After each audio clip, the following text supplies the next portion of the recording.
What's up, brochachos? It's your boy Tanner Wideman of BarbarianBody. Today I've got a few of the #1 best form of cardio to get you to burn all of that belly fat. Let's get straight into it. So for all of you impatient Isabels, timestamp is down below for the exercises and the workout that you're looking for, but I recommend you stay around because what I'm about to say is pretty important. Now, the first thing I'm gonna tell you is you can't target belly fat by just doing any form of cardio. I use that as a title because everybody searches it, but it will be effective at helping you to eradicate the belly fat because it will do it overall throughout your entire body. So the #1 form of cardio that we can do to burn fat, that's gonna get us in and out of the gym fastest, that's gonna burn the most calories per minute, and increasing our metabolic rate, aka our metabolism, for up to 48 hours while you're sitting on your butt watching TV or sleeping because your body's repairing tissue and replacing expended oxygen, high intensity cardio. So the high intensity cardio that I'm gonna be showing you guys today is my personal favorite. This is plyometrics. Plyometrics is just simply jump training. Not just generic jump training, we're gonna be doing it explosively, athletically. This is gonna be very exciting. So what I have created for you guys here is a very simplistic circuit of 4 exercises. You're gonna perform each exercise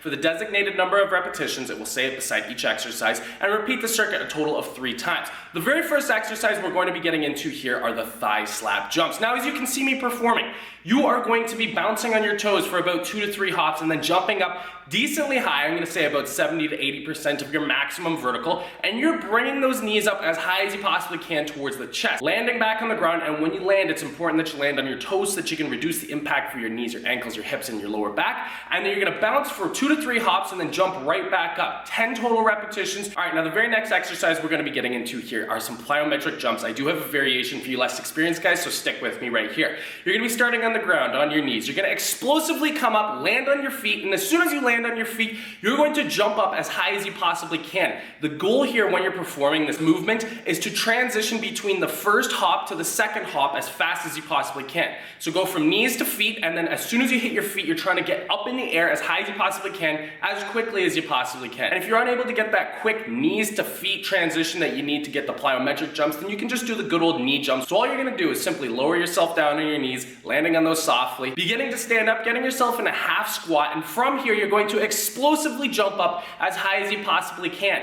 landing on those toes, and then slowly again bringing your knees down to the floor. But please, please, please make sure you guys come down nice and gently on those knees. We want to protect those for longevity. Now the very next exercise we're getting into for this circuit are some good old bench jumps. So you're going to be laterally hopping from right to left over top of a bench. Now, if you don't think it's quite the safest thing to do it over a bench, or you're a little bit nervous about that, then by all means go ahead and use, like I'm doing right here, a simple foam roll. This way you're really going to minimize your risk if you're not confident in your ability to laterally jump. I do recommend that you try to do this lateral jumping motion without anything in between you first so that you can really gauge the amount of height that you're able to get. Maybe do it in front of a mirror, and then if you need to, then by all means just start with something a little bit lower than a bench. Maybe one of those risers, start on the first level, and then slowly work your way up. Now the goal here is to transition from jump to jump very, very quickly. Landing on those toes, that's a big, big point with all these plyometric exercises. You want to be landing on your toes to reduce impact and so that you can quickly and explosively transition between the movements. And the final plyometric exercise that we have for this circuit is the good old squat jump. Trust me, this being the last exercise of this routine for the first set, that is, this one, oh man, you're gonna be totally gassed. So you're gonna be getting yourself into a nice squat position, feet shoulder width apart, toes pointed slightly outwards, coming down into a squat position, getting just below parallel, and then explosively jumping up, and I want you to aim to get up as high as you possibly can. Same thing that I've mentioned for all of these other exercises. When you hit the ground, you always want to land on those toes to reduce the impact, and so you can explosively transition right back into another squat jump. Always attempting to get that head as high as you possibly can. Unless you're like 6'6", then don't do that because you probably will hit the ceiling. But if you're not some type of NBA player, then by all means attempt to jump up as high as you possibly can. This will recruit the most amount of muscle fiber, and as a consequence be incredibly demanding on the body and will have you incinerating fat in no time. All you gotta do is perform all 4 of those exercises in a circuit, one directly after the other. Get through the 4th exercise, rest for about 60 to 90 seconds, and then repeat the entire circuit a total of 3 times. So there you guys go, an absolutely gruesome and super effective form of high intensity cardio that will maximally burn the most amount of calories in such a short period of time.